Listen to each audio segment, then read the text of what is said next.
Eu queria agradecer à Academia por esse convite e agradecer a Inês também por dar todas as condições aqui de trabalho. E, ao começar a falar sobre cinema e literatura, eu gostaria de falar, assim, 3 minutos sobre a minha própria trajetória, porque a minha própria trajetória é esse hibridismo, é quase que uma luta, não é luta, é uma colaboração esquizofrênica, eu diria, entre cinema e literatura. Essas duas coisas sempre tiveram juntas comigo. Então, primeiro eu vou falar disso, para depois falar dessa relação diretamente, objetivamente. Quando o tema é a relação entre cinema e literatura, me sinto um ser um tanto híbrido. Desde o começo, tive uma relação direta com as palavras, a literatura, e com as imagens, o cinema, igualmente. Acho que vieram juntos. Assim que aprendi a ler, adquiri o gosto da leitura. Quase ao mesmo tempo comecei a ir ao cinema. A fascinação era quase a mesma pela palavra e pela imagem. Uma obra-prima é uma obra-prima é uma obra-prima, diria Gertrude Stein. Em qualquer arte, seja literatura, cinema, pintura, música, dança, escultura. Como escreveu Dostoiévski, a beleza salvará o mundo, mas ela não tem pátria nem gênero e não mora numa arte única e definida. Minha vida profissional iniciou-se quando comecei a escrever crítica de cinema nos jornais e revistas. A hibridez já se encontrava neste ato. Eu começava escrevendo, e eu sublinho escrevendo, sobre a arte das imagens. Eu sublinho a arte das imagens. Meus colegas e amigos, meu grupo, se encaminharam para a direção de filmes. Eu me dirigi para escrever alguns roteiros cinematográficos.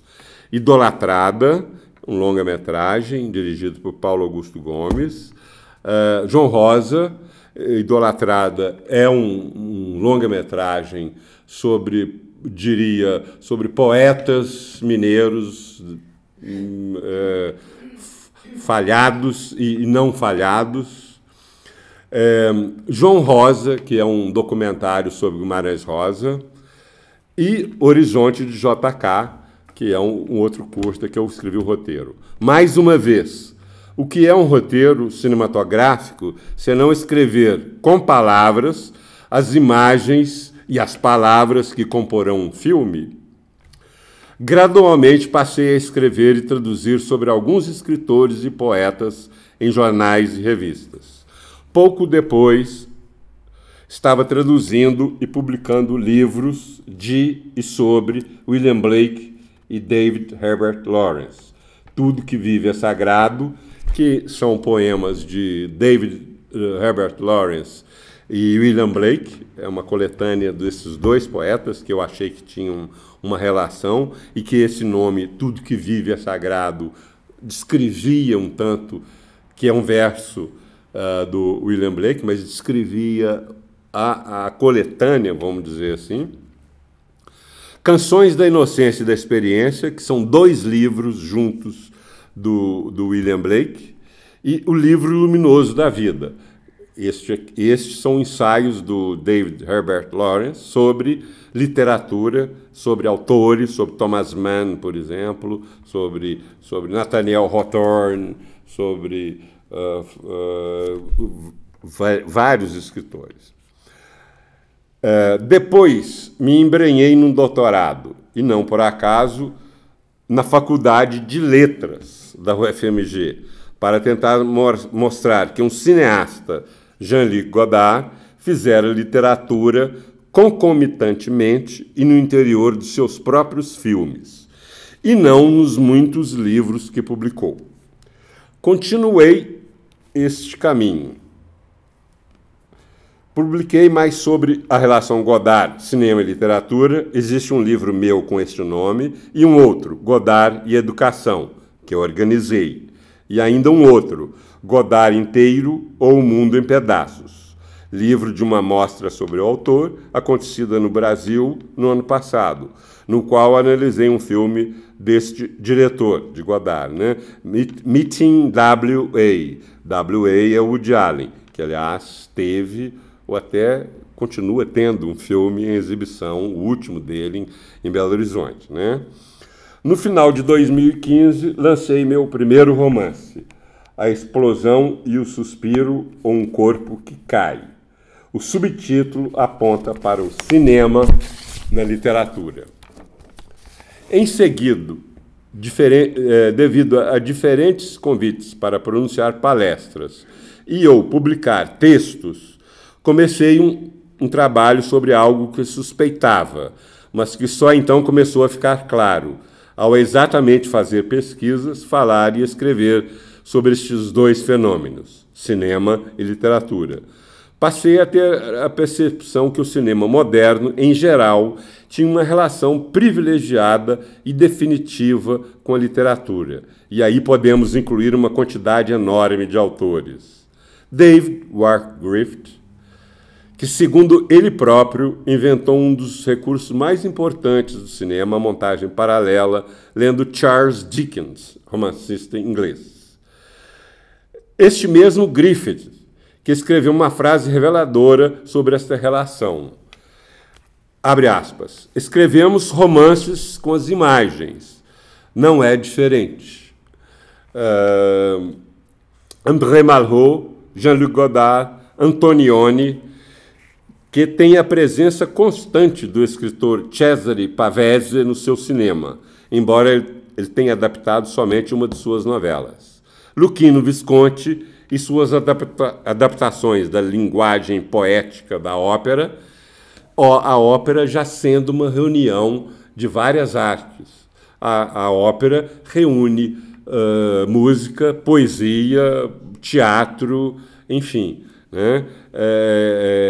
O Visconti, ele usa uma linguagem claramente operística. E, além do mais, ele adaptou Thomas Mann e Dostoiévski, por exemplo. Ingmar Bergman e as presenças de Henrik Ibsen e August Strindberg e seus diálogos refinados, escritos por ele próprio.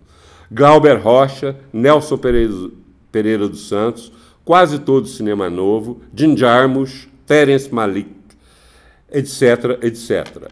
É a partir desta hibridez, quase esquizofrenia, dessa divisão em partes iguais entre cinema e literatura, que falarei. Bem, quanto à definição do recurso de linguagem que caracteriza uma arte, qual ou quais os recursos definem a literatura? Quase todos concordam que ela é a arte da palavra, do brincar, julgar e lutar com as palavras, dos possíveis e impossíveis da linguagem. No entanto, Joseph Conrad, um dos maiores escritores em língua inglesa, definiu a literatura desta maneira: My task is to make you see. Traduzindo, minha tarefa, meu trabalho, é fazê-los ver. Ver aí tem outras acepções em inglês. O see, né? O verbo to see. Perceber, olhar, compreender, aprender, descobrir, pensar e procurar. Qualquer pessoa pensaria que fazer ver é, ao contrário, uma tarefa do cinema, não da literatura. A mesma coisa quanto ao fazer pensar. Quase todos concordariam com a tarefa da literatura e não do cinema. Mas Godard, entre outros, escreveu taxativamente: o cinema existe para fazer pensar. Historicamente, desde os primeiros tempos, os teóricos do cinema se perguntaram qual era o recurso de linguagem específico do cinema, e a maioria deles chegou à conclusão que o único recurso da linguagem que definia esta arte seria a imagem em movimento. Não a imagem fixa, que definiria a fotografia, mas, obviamente, a linguagem em movimento, que caracterizaria o cinema e seria o recurso com o qual o cineasta usaria para expressar as suas ideias, né? E tal. No cinema mudo, talvez esses teóricos tivessem razão. As coisas mudaram muito desde que o cinema passou a ser sonoro e falado, em 1927. Com a chegada do som, o cinema mudou seu estatuto linguístico. Na hipótese do teórico Robert Stam, que penso ser a mais precisa, o cinema tem 5 recursos de expressão. A imagem em movimento, continua sendo a primeira que ele cita, a palavra escrita e falada, a interpretação dos atores, que também é um recurso, né, que o cinema usa, como teatro, os sons ambientes, os sons que estão na trilha sonora, e a música. A música também é um recurso usado no cinema. Literatura e cinema, na verdade, partilharam atributos desde o início. A interseção da literatura com o cinema, que é o nome da série de palestras aqui na academia. Sobre este encontro predestinado, existem várias e muitas interseções. A primeira delas foi quando o cinema estava sendo inventado. Este foi um processo que levou muitos anos para acontecer. E, ao mesmo tempo, quando a narrativa literária estava passando por algumas modificações momentosas. 2 teóricos, Alan Spiegel e Keith Cohen, disseram o seguinte, e eu vou ler uma parte aqui desse livro meu, que é sobre igualdade, escrever com a câmera. Então, eles disseram o seguinte, esses 2 teóricos, que alguns escritores que apareceram significativamente no final do século XIX e início do século XX, quando o cinema estava sendo inventado e começava a sua trajetória, tais como Gustave Flaubert, Henry James, Joseph Conrad, Marcel Proust, James Joyce e Virginia Woolf, tinham em comum algo muito importante. Esta ênfase, abre aspas, esta ênfase na descrição das superfícies e no comportamento de objetos e figuras tira alguma importância da voz narrativa do autor e, dessa maneira, nós aprendemos a ler ostensivamente a não mediada linguagem visual do romance do fim do século XIX, de uma maneira que antecipa a experiência do cinema, que necessariamente apresenta estas superfícies físicas. Em outras palavras, esses romancistas mudam fecha aspas. Em outras palavras, esses romancistas mudam o paradigma do romance exatamente quando o cinema estava aparecendo e tendem a mostrar como os eventos se desenvolvem dramaticamente em vez de contá-los. A influência do cinema sobre a literatura, da literatura sobre o cinema, ou uma armação do Zeitgeist, essa é uma palavra alemã que significa espírito ou gênio da época. Então, o Zeitgeist, que vai ressoar primeiro na literatura e depois no cinema, ou talvez nos dois, mais ou menos ao mesmo tempo. Macfarlane acrescenta que James e Conrad vão, abre aspas, antecipar o cinema na sua capacidade de decompor uma cena, alterando o ponto de vista para focar mais detidamente nos vários aspectos de um objeto, tratando de explorar o campo visual através de sua fragmentação, em vez de apresentá-lo cenograficamente. Eu acho que, talvez, se eu descrever um pouco mais essa relação, talvez vocês entendam melhor.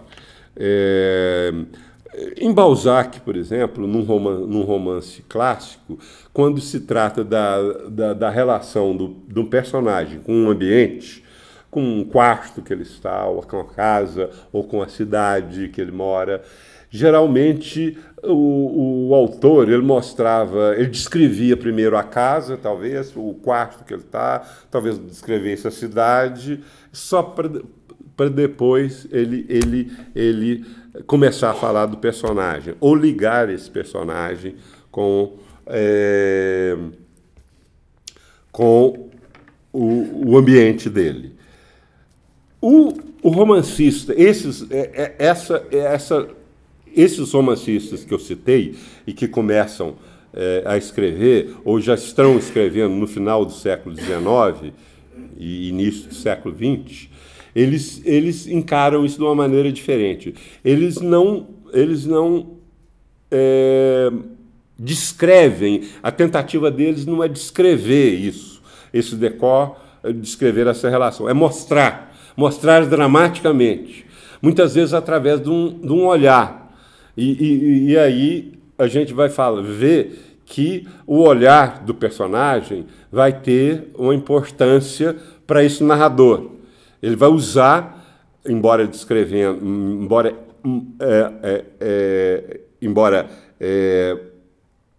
ele vai usar esse olhar e esse ponto de vista do narrador. Olhar e ponto de vista que são muito importantes no cinema.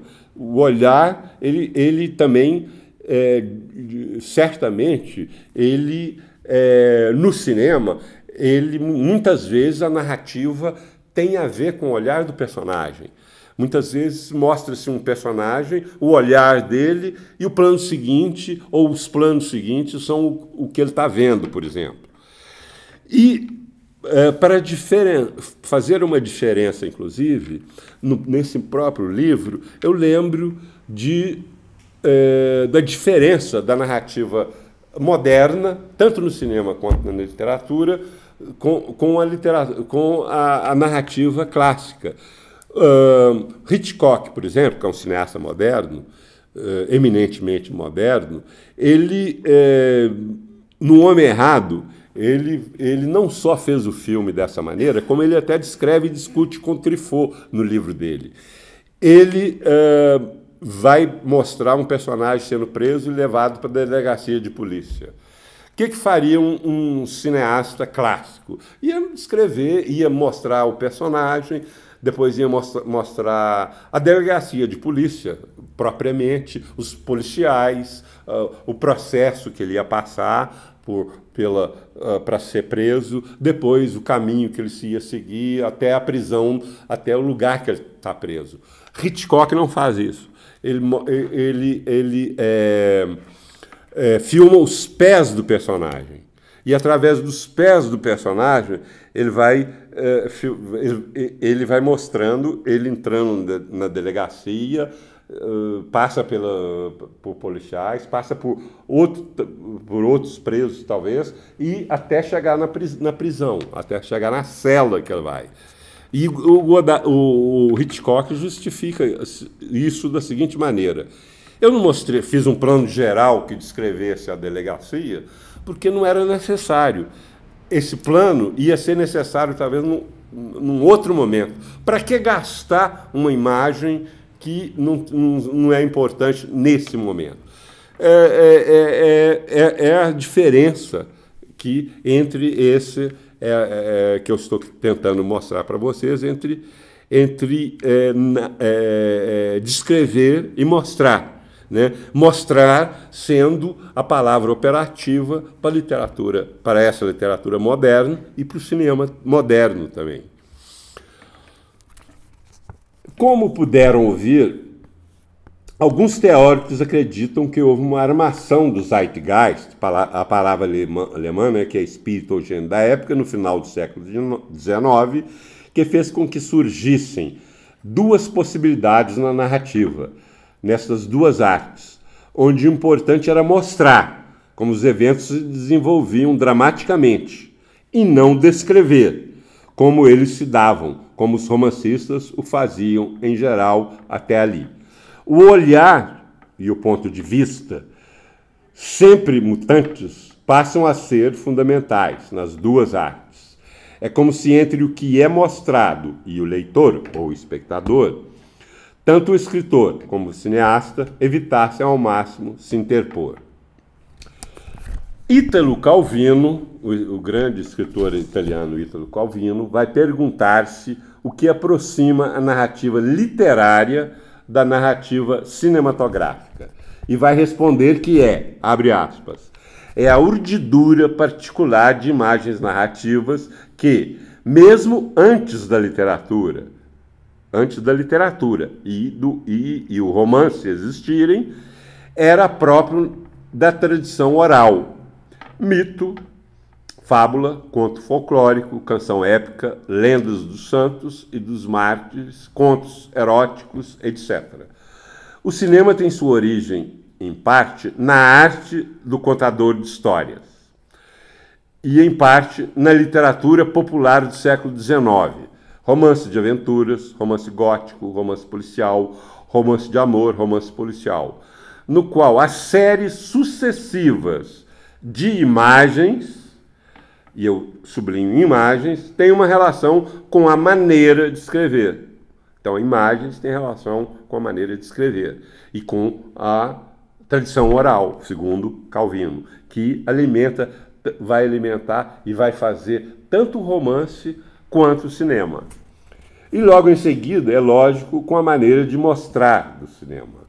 Calvino estabelece claramente uma relação entre imagens narrativas, a tradição oral, a literatura popular, o romance e o cinema. Depois deste momento inicial, como funciona a interseção? Isso se deu, digamos, isso eu estou falando de uma época que vai, digamos, de 1895, que é quando Lumière cria o cinematógrafo, até 1915, 1920, aonde o cinema clássico, a narrativa clássica, Griffith, que eu já citei, cria essa narrativa clássica. O cinema, então, está nascendo e aprendendo, e esses romancistas, Joyce, Conrad, estão fazendo a sua literatura. Lógico que Harry James morre, acredito que em 1926, ele também está vivo. Gustave Flaubert morre em 1880, então ele é um pouco anterior ao começo do cinema, mas de qualquer maneira ele é muito importante nessa história, mas então, depois deste momento inicial, como funciona a interseção, o encontro da literatura com o cinema? O uso que o cinema faz de alguns recursos da linguagem, como aconteceu exatamente, tentarei descrever algumas delas em seguida. Mas aquele que qualquer pessoa pensa primeiro é a adaptação de alguma obra literária. Li certa vez, não sei onde, que cerca de 80% dos filmes são baseados em algo escrito. Se fizerem uma pesquisa confiável, hoje, modernamente, o número pode não ser exatamente este, mas será absurdamente grande. Mas se esta é a mais frequente interseção, não é a mais satisfatória. A pura e simples adaptação, eu estou dizendo. Existem argumentos contra esse tipo de relação dos dois lados da equação, do lado do cinema e do lado da literatura. Um grande romancista brasileiro, Altran Dourado, escreveu o seguinte, abre aspas, não se filma um romance. O que se faz no cinema é passar para o filme a história de um romance, sua narrativa, digo eu. Continuando o Altran Dourado, o que é apenas um dos seus elementos, para alguns o menos importante deles. Para deixar claro essa falta de importância do Altran Dourado, do transporte da narrativa romanceada para o cinema, darei um exemplo extremo, adaptações de Guimarães Rosa para o cinema. As que foram feitas, quase todas elas levam somente a história, a narrativa rosiana para o cinema. E quanto ao seu estilo literário originalíssimo, seu brincar com as palavras, sua invenção constante de vocábulos, sua poesia, que tudo envolve, quase nada disso está nas adaptações que foram feitas, ou algo equivalente. a partir de sua obra. André Bazin, François Truffaut e Robin Wood, e aqui eu estou falando do François Truffaut, o grande crítico de cinema, não do escritor, não do cineasta. Então, eles, Bazin, Truffaut e Robin Wood, críticos e ensaístas de cinema, fazem a mesma observação. Elas transportam para o cinema o mais fácil e dificilmente recriam o equivalente da imaginação linguística e estilística do escritor. Mas em termos de patamar, este é o primeiro, quando se fala das interseções entre literatura e cinema. Pouco criativo, mas realmente existente. Isso é a adaptação, né? A adaptação do cinema, da literatura para o cinema. Existem outras maneiras mais criativas de se fazer um filme, a partir da obra literária. A primeira, o cinema recria a literatura oral. Para o grande poeta inglês William Butler Yeats, ele fala o seguinte: nem Sócrates, nem Buda, nem Cristo escreveram um livro, pois fazer isto é trocar a vida por um processo lógico. Histórico, então, né, tentando raciocinar e pensar em termos de literatura oral, historicamente, até muito provavelmente no século XIX, talvez no início do século XIX, né, 1800 e alguma coisa, quando a maioria dos países alfabetizaram suas populações, a literatura é uma experiência oral para a maioria absoluta das pessoas. Os que sabiam ler o faziam para o deleite do resto da família, que não conseguia realizar este feito. Mesmo na Europa mais adiantada, por volta de 1800, cerca de 80% da população era analfabeta. Voltaire avaliava que no século XVII somente liam Racine e La Bruyère cerca de 300 pessoas. Mesmo até hoje, para toda e qualquer criança, e, portanto, para qualquer adulto, a primeira experiência literária é oral. Por outro lado, se formos até uma das origens da literatura ocidental, a Odisseia, por exemplo, são muitos os teóricos que afirmam que ela foi primeiro composta e até mesmo transmitida oralmente. Somente alguns séculos depois de criada, ela teria sido escrita. Um primeiro exemplo, O Homem do Corpo Fechado, do Mineiro, um primeiro exemplo de um filme que eu acredito que usa a literatura oral né, como método. O Homem do Corpo Fechado, do mineiro Schubert Magalhães, um filme magnificamente rosiano e que não é baseado em nenhuma narrativa de Guimarães Rosa. Schubert simplesmente escreveu ele próprio os diálogos. Tendo sido ele um homem das Gerais, conseguiu uma proximidade bastante honrosa com o diálogo rosiano. E, como diria Calvino, ligou profundamente a arte de imagens arquetípicas com a literatura popular, as imagens narrativas e a tradição oral. Pois bem, ao realizar O Desprezo, Jean-Luc Godard estava adaptando e traduzindo intersemioticamente dois textos. O Desprezo, romance do italiano Alberto Moravia, e a Odisseia, de Homero. Ele não somente adaptou duas narrativas em seu filme, mas transportou criativamente de um código a literatura para outro, o cinema. Como conseguiu isso? Num dos meus livros, Godard, Cinema e Literatura, tive um diálogo com Jacques Aumont, um dos mais importantes teóricos do cinema atualmente, que gostaria de ler para vocês. Está nesse livro aqui, Godard, Cinema e Literatura, que é um livro que onde eu entrevistei 11 teóricos franceses de cinema e eles falam dessa relação de Godard, cinema, literatura. Eu, numa passagem dessa conversa que eu tive com ele, eu falei o seguinte: Se nos lembrarmos que até a Renascença, pelo menos, a maioria das pessoas tomava o primeiro contato com a literatura através de uma pessoa que fazia a leitura de um livro e que grande parte da literatura trágica dos gregos, muita gente diz isso atualmente, não foi escrita, o Jacques Aumont me respondeu o seguinte: nunca pensei essas coisas dessa maneira. É uma ideia interessante, uma boa ideia, mas creio que é uma ideia sua, é uma ideia original. Nunca vi esta ideia em lugar nenhum. Ela me parece boa. Acho que Godard gostaria muito de ouvir isto, que ele volta a um estágio da literatura quando ela era oral.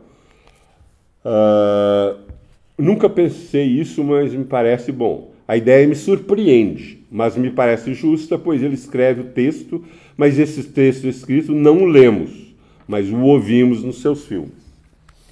É isso, né, esse trecho que eu queria ler. Como, basicamente, Godard conseguiu traduzir de um código semiótico para outro, produzindo literatura oral dentro de desprezo. Desde o começo do filme, a oralidade está onipresente. Os créditos são recitados pelo próprio Godard e não escritos, como em quase todos os filmes. Logo em seguida, temos uma sequência com Brigitte Bardot, que pergunta a Michel Piccoli, e Michel Piccoli responde numa litania apaixonada, obsessiva e literária. A sequência seguinte é com o produtor, que diante de um estúdio recita um monólogo bastante teatral. E assim sucessivamente durante todo o filme, onde abundam leituras de alguns livros e citações de poemas e traduções, citações dos poemas muitas vezes na língua original e traduções desses poemas. Dante Alighieri, Hölderlin e Brecht. Uma outra maneira muito pessoal de fazer literatura no cinema é a de Alain Resnais. Eu, para falar a verdade, assim, eu não conheço quem tenha feito como Alain Resnais, com a repetição que o Alain Resnais conseguiu.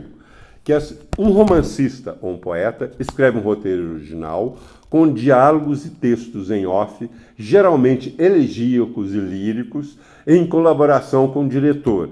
E Resnais os transforma em imagens, sons, música e palavras. Assim colaboraram com ele Marguerite Duras, os escritores e poetas, né? Marguerite Duras, Hiroshima, Meu Amor, Alain Robbe-Grillet, o ano passado em Mariambá, Jean Cayrol, Muriel, Jorge Semprún, A Guerra Acabou, Raymond Queneau, Les Chants du Styrène, que é um curta-metragem, e Paul Éluard, que escreveu, o grande poeta francês Paul Éluard, que escreveu a fala de Guernica, né, que é um documentário do Alain Resnais sobre Picasso.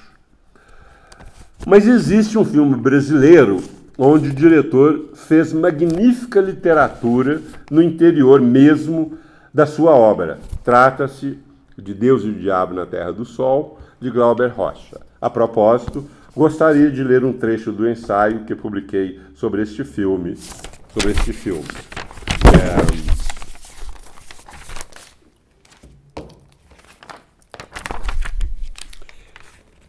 Desde a concepção até a efetiva realização do filme, Deus e o Diabo transpira literatura.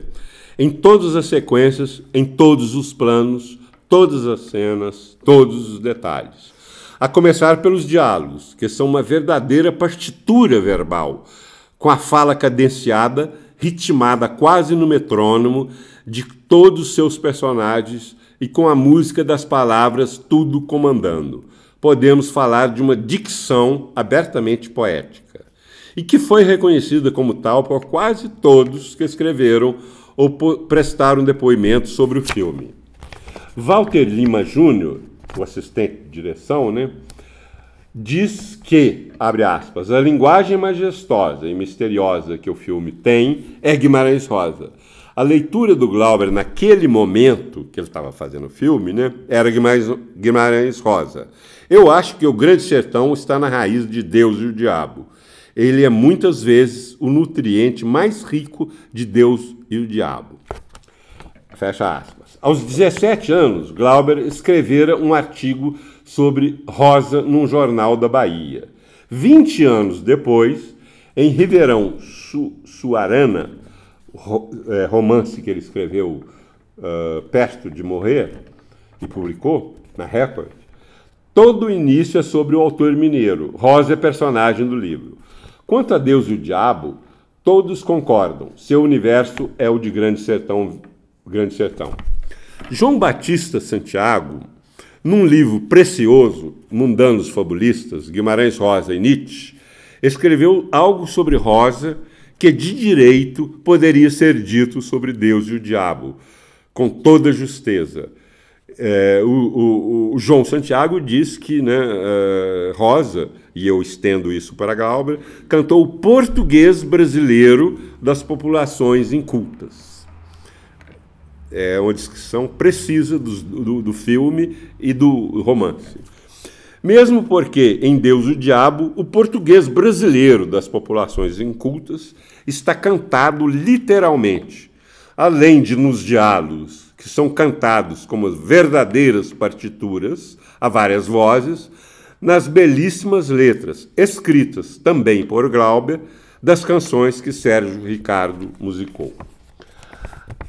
A poesia de Glauber transparece diáfana nas músicas dessa trilha sonora mágica, magnífica e misteriosa. Num determinado momento, Sérgio Ricardo canta. A história continua, preste lá mais atenção, sublinho atenção. Andou Manuel e Rosa na vereda do sertão, e eu sublinho vereda do sertão. Em Grande Sertão Veredas, que antecede Deus e o Diabo por 8 anos, temos passagens onde a música das palavras é modulada de uma maneira magicamente semelhante. Abre aspas. Grande Sertão Veredas, né? Vou lhe falar, lhe falo do sertão, do que não sei, um grande sertão, não sei, ninguém ainda não sabe, só umas raríssimas pessoas, e só essas poucas veredazinhas. O que muito lhe agradeço é a sua fineza de atenção. João Santiago completa. Guimarães Rosa reinventava a linguagem movido pela música da linguagem. E a música da linguagem, né, está presente duplamente em Grande Sertão Veredas. Tanto na fala dos personagens, que é muito ritmada musicalmente, eu diria, e pelas músicas que são cantadas no filme, né? A escritura rosiana é essencialmente, o João Santiago continua, a escritura rosiana é essencialmente musical e entremeada de canções de uma tradição popular. Tudo isso vale para os dois. Descreve o Rosa, mas descreve o Glauber também. E, aliás, assim, escrevendo sobre os dois, eu descobri que os dois têm a mesma inicial. Guimarães, um detalhe curioso, Guimarães Rosa e Glauber Rocha. Portugueses brasileiros das populações incultas, sim, porém musicado numa partitura que inclui o filme como um todo. Sons, diálogos, o vento que rima com os gritos de Rosa, a personagem é feminina, não o escritor, os gritos de agonia de um fazendeiro que prosseguem um magnífico canto coral de Vila Lobos da sequência anterior, os sinos que se contrapõem ao tiroteio, o silêncio que permeia todo o filme, o cantador cego comparado por alguns ao coro da tragédia grega. Nunca o cinema brasileiro foi tão poético e musical. Ópera popular ou suntuosa ópera poética? Ou as duas coisas ao mesmo tempo? O romancista italiano Alberto Moravia escreveu que a palavra, que no cinema quase sempre é subsidiária, aqui, neste filme, nesta imobilidade alucinante, adquire um valor representativo plástico não inferior àquele da imagem.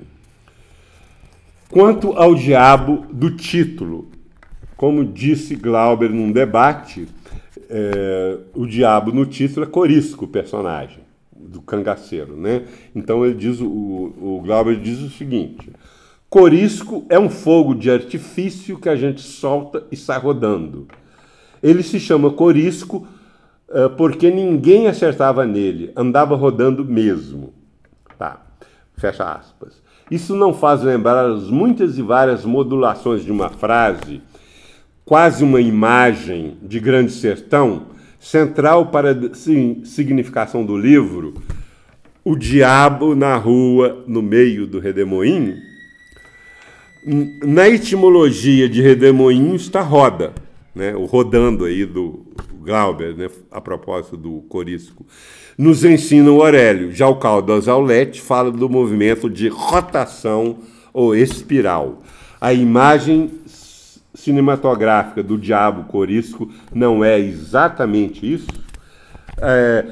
E aí a gente não pode falar, então, exatamente dessa mistura fantástica e maravilhosa da imagem com a palavra, né, que está presente na literatura, numa certa literatura, pelo menos, e num certo cinema?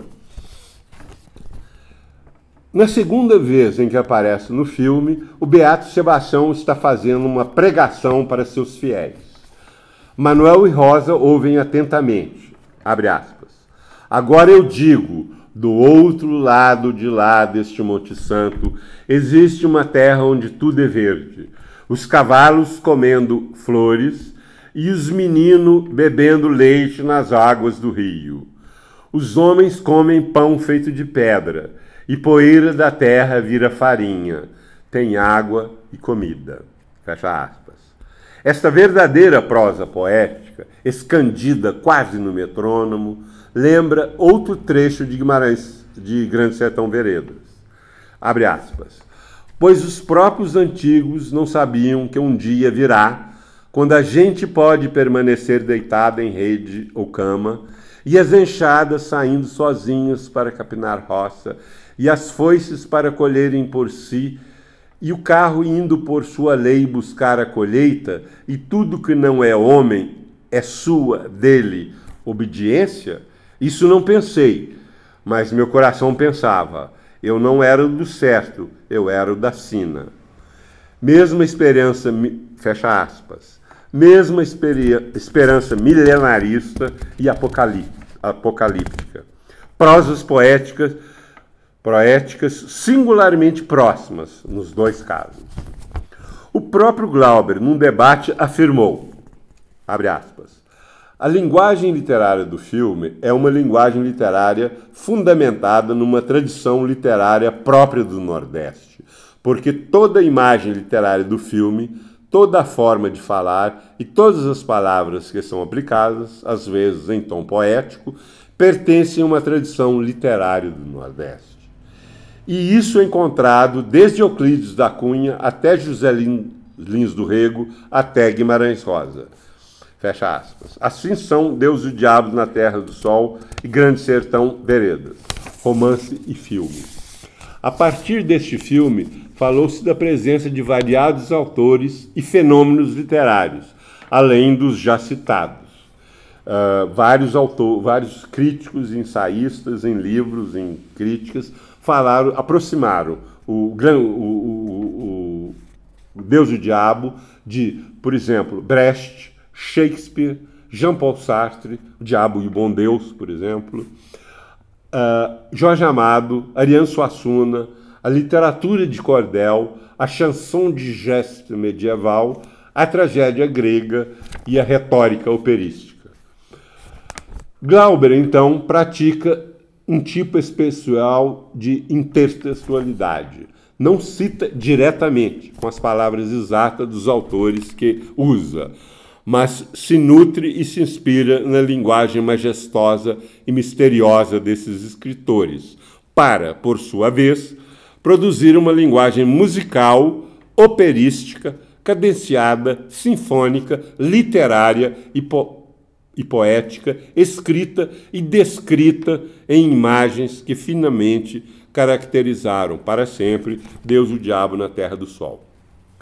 Caetano Veloso, numa entrevista, talvez tenha levantado uma das pontas do mistério de um autor que, aos 24 anos de idade, criou uma das maiores obras-primas do cinema e da literatura, e não só da literatura brasileira, mas ou do cinema e da literatura brasileira, mas da mundial.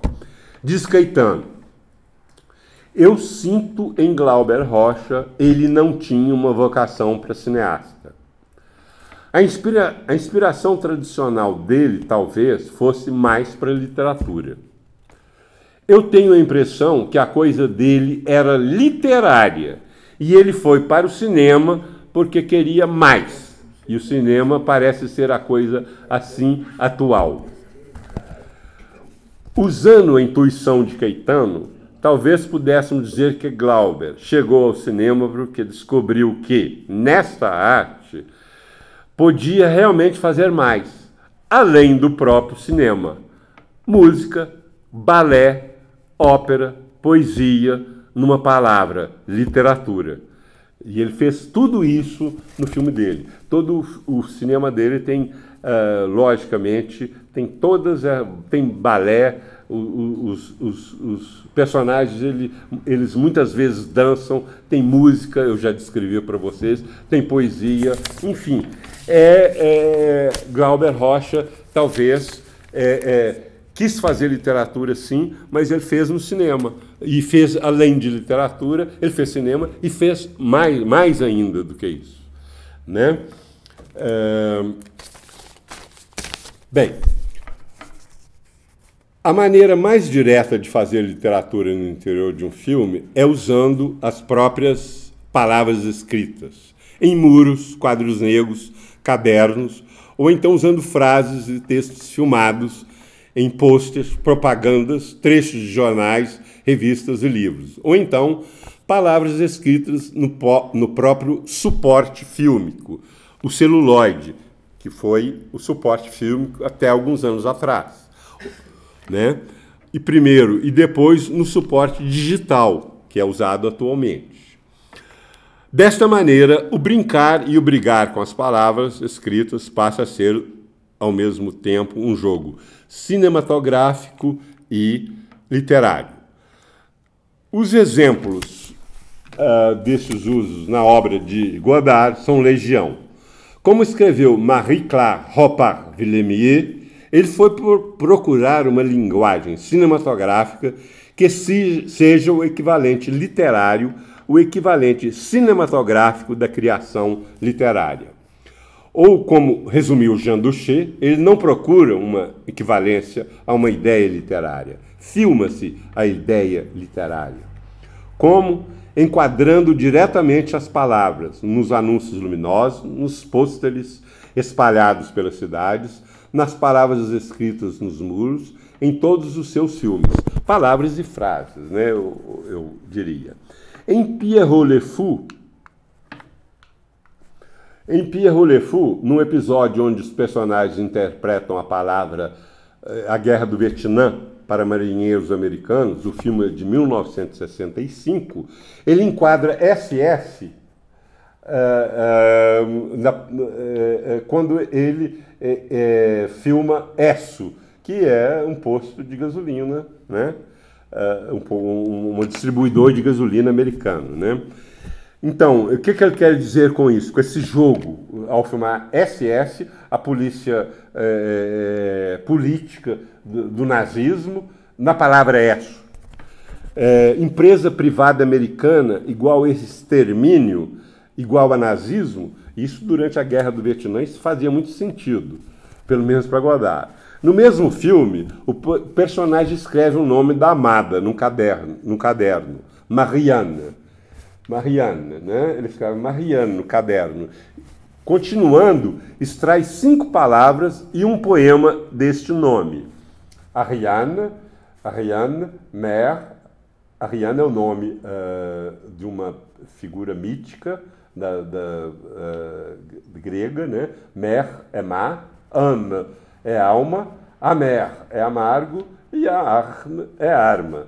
E isso aí faz todo sentido no filme, porque a gente vai ver que a Ariane, por exemplo, foi abandonada por Teseu. E Pierrot é abandonado por Marianne, por exemplo. O mar é uma presença constante no filme, no Pierrot Le Fou. A alma, eu diria o seguinte, talvez seja a alma dos dois personagens, Pierrot e Marianne, que narram esse filme, porque eles estão mortos, mas eles narram o filme. O Pierrot é muito amargo e ele fala-se de arma a todo momento no filme. Então essa poesia dele, que ele escreve com o nome Marianne, é muito a propósito do filme.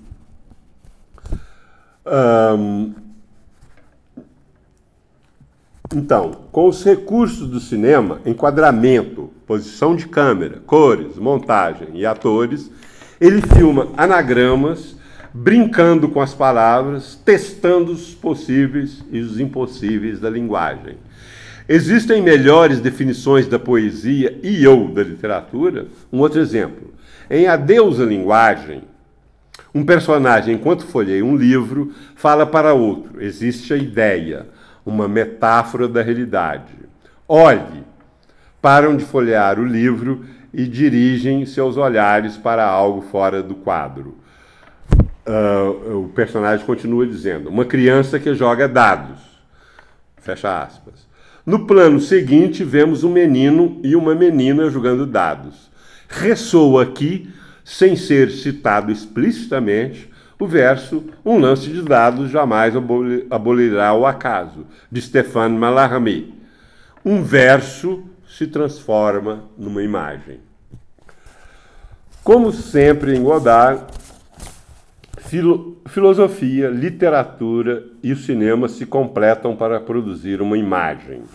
Literária, poética, cinematográfica, filosófica, pictórica, musical, ensaística, tudo isso junto, como escreveu Dostoiévski, muito presente nas imagens de Adeus à Linguagem. Um personagem manipula um romance seu, Os Possessos. Mais adiante, um outro cita Kirillov, personagem do romance. Então, como escreveu Dostoiévski, a beleza salvará o mundo.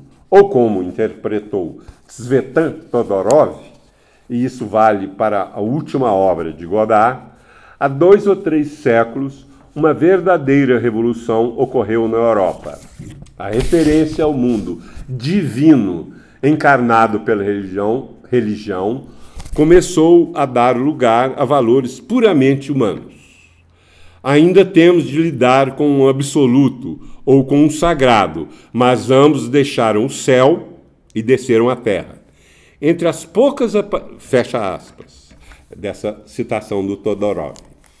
Entre as poucas aparições aqui na Terra da beleza, do absoluto e do sagrado, podemos contar desde agora e para sempre com esta produção cinematográfica, pictórica, filosófica, ensaística, poética, musical, literária, tudo isso junto. E quem viu, eu diria à parte, né, que quem viu Adeus à Linguagem saberá do que eu estou falando, ao elencar todas essas possibilidades. Porque ele é um filme também que reúne muitas artes em torno de si. Já Jacquemont, ele dizia que Godard, assim como o Elis, eles eram homens da Renascença. Eles queriam fazer tudo. Fazer cinema, literatura, poesia, música, etc, etc. Então, em todos esses exemplos acima, o cinema escreve com a câmera, usa intertextualidade, a citação, o plágio, faz literatura oral e, desta maneira, produz literatura e cinema. no interior do cinema, como escrevia em outro lugar Godard. Filma, ao mesmo tempo, sua pesquisa, seu rascunho, seu processo de aprendizado e de descoberta. Bem, gostaria de terminar essa palestra com 4 citações. A primeira delas de Jacques Aumont. Depois deste filme, e Aumont está citando Bazin, depois deste filme, e Bazin está falando de Cidadão Kane, então, depois deste filme, o cinema é, enfim, o igual da literatura. O igual, não o igual, não o vassalo, não o equivalente, não uma vaga lembrança, e não também o concorrente. Fazer cinema é igual fazer literatura. Fecha aspas. A segunda, André Bazin, em um ensaio com um título que é um verdadeiro manifesto, por um cinema, e o título é o seguinte, por um cinema impuro, defesa da adaptação. Então, ele defende o cinema impuro, o que eu acho que é muito apropriado, porque, para falar a verdade, eu acho que pureza é uma coisa que raramente existe, né?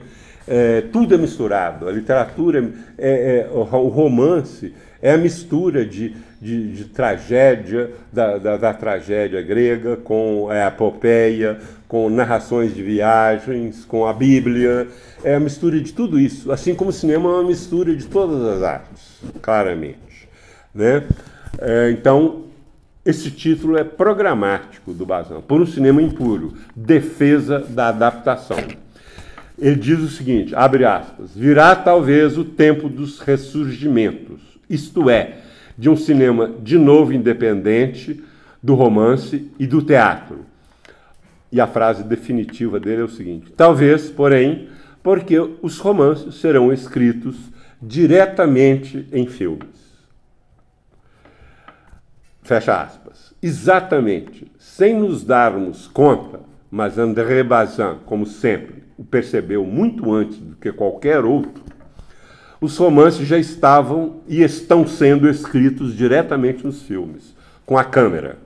Por quais diretores? Griffith, Murnau, Fritz Lang, Orson Welles, John Ford, Howard Hawks, Hitchcock, Samuel Fuller, Nicholas Ray, Billy Wilder, Jean Renoir, Godard, Bergman, Michelangelo Antonioni, Luchino Visconti e, nos dias de hoje, por fim, Jim Jarmusch, Terence Malick, Michael Haneke, Richard Linklater e muitos outros. Pois, como escreveu Roland Barthes em Mitologias, a imagem transforma-se numa escrita. A imagem transforma-se numa escrita a partir do momento em que é significativa. Na linguagem há uma troca de imagens. Então, repito, na linguagem há uma troca de imagens. Fecha aspas. Ou talvez, como disseram Piet Mondrian e os pintores do De Stijl, esta citação está nessa magnífica exposição que está sendo realizada em Belo Horizonte até hoje.